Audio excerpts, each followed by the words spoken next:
Hey friends, so in case you find yourself using the Midas M32 and the Midas DL32, that you're not getting sync between the M32C and the DL32, the only way that you can make these two things sync together is by going into the interface here and going through the knob.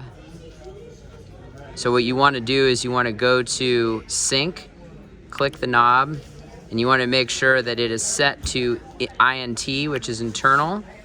And as soon as you have that, the two units will sync together. So we have AES-A lock and then AES-A lock on the top.